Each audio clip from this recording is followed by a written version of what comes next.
అందరికీ నమస్కారం.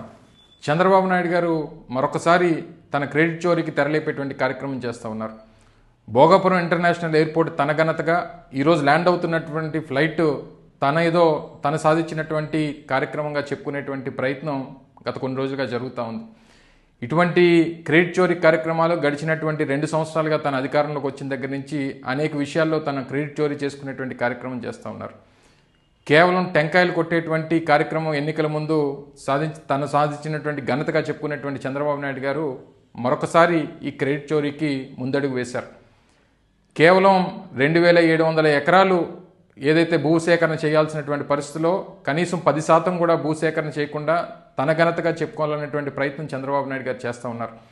2019లో వైఎస్ జగన్మోహన్ రెడ్డి గారు ముఖ్యమంత్రి అయిన దగ్గర నుంచి దాదాపు 2700 ఎకరాలు భూసేకరణ పూర్తి చేసి దాంట్లో ఉన్నటువంటి రైతులకి నష్టపరిహారం మరింత మెరుగ్గా ఇచ్చేటువంటి కార్యక్రమం చేసి కావాల్సినటువంటి 4 గ్రామాలకి రీహాబిలిటేట్ చేసి దాదాపు 400 నుంచి 500 కోట్ల రూపాయలు ఖర్చు పెట్టి భూసేకరణకు ఒక 500 కోట్ల రూపాయలు ఖర్చు పెట్టి దాదాపు 900 కోట్ల పైచిలకు ఖర్చు చేసి భూసేకరణ అంతా కూడా పూర్తి చేసి ఉన్నటువంటి లీగల్ ఇష్యూస్ అన్నింటినీ కూడా అధిగమించి ఇవన్నీ కేవలం చంద్రబాబు నాయుడు గారి తాలూకా వైఫల్యం వల్ల ఆ రోజు కోర్టు కేసులు పడితే వాటిని అన్నింటినీ కూడా రైతులతో మాట్లాడి అధిగమించి వాటికి కావాల్సినటువంటి అప్రూవల్స్ అన్నీ కూడా తీసుకొని వచ్చి జిఎంఆర్ సంస్థకి వాటిని అప్పగించి 2200 ఎకరాలు 2203 ఎకరాలు జిఎంఆర్ సంస్థకి ఇచ్చి కాంపౌండ్ వాల్ నిర్మాణం పూర్తి చేసి డిసెంబర్ 2025 కల్లా ఈ కార్యక్రమాలన్నీ కూడా పూర్తి చేయాలని చెప్పి వారికి టార్గెట్ ఇచ్చినటువంటి పరిస్థితులు ఆ రోజు మా ప్రభుత్వంలో ఉన్నాయి.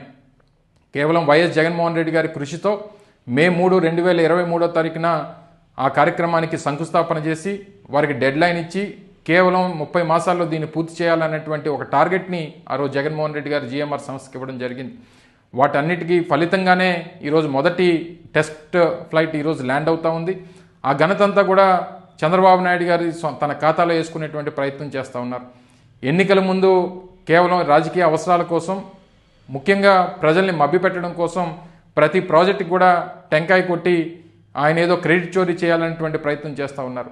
ఉమ్మడి రాష్ట్రంలో ఆ రోజు శంషాబాద్ ఎయిర్పోర్ట్కి శంకుస్థాపన చేసినటువంటి రాజశేఖర రెడ్డి గారు దాన్ని ప్రారంభించి ఈరోజు హైదరాబాద్కి ఒక పెద్ద ప్రాజెక్టుగా దాన్ని తీసుకొచ్చినటువంటి ఘనత ఈరోజు హైదరాబాద్ ఆ స్థాయికి వెళ్ళిందంటే ఆ రోజు పెద్దలు రాజశేఖర రెడ్డి గారు చేసినటువంటి ఘనత.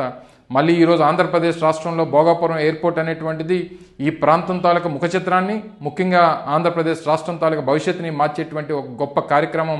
ఆ కార్యక్రమానికి నాంది పలికినటువంటి వైఎస్ జగన్మోహన్ రెడ్డి గారికి ఈ ప్రాంత ప్రజలు ఎప్పటికీ కూడా రుణపడి ఉంటారనేటువంటి విషయాన్ని కూడా ఈ సందర్భంగా తెలియజేస్తూ ఉన్నాం.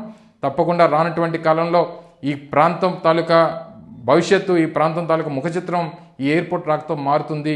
ఆ ఘనతంతా కేవలం వైఎస్ జగన్మోహన్ రెడ్డి గారికి దక్కుతుంది అనేటువంటి విషయాన్ని ప్రజలందరూ కూడా గమనించాలి. దానికి కావాల్సినటువంటి కృషి కూడా కేవలం జగన్మోహన్ రెడ్డి గారు చేశారనేటువంటి విషయాన్ని ప్రజలందరూ కూడా గమనించాలని, ఇప్పటికే పబ్లిసిటీ మార్కెటింగ్తో ఆయన రెచ్చిపోతున్నటువంటి చంద్రబాబు నాయుడు గారి తాలూకా ఆ పబ్లిసిటీ స్టంట్స్ని ప్రజలు తెలుసుకోవాలన్నటువంటి విషయాన్ని కూడా ఈ సందర్భంగా మరొకసారి మీ ద్వారా ప్రజలందరినీ కూడా కోరుకుంటూ సెలవు తీసుకుంటున్నాను. Thank you.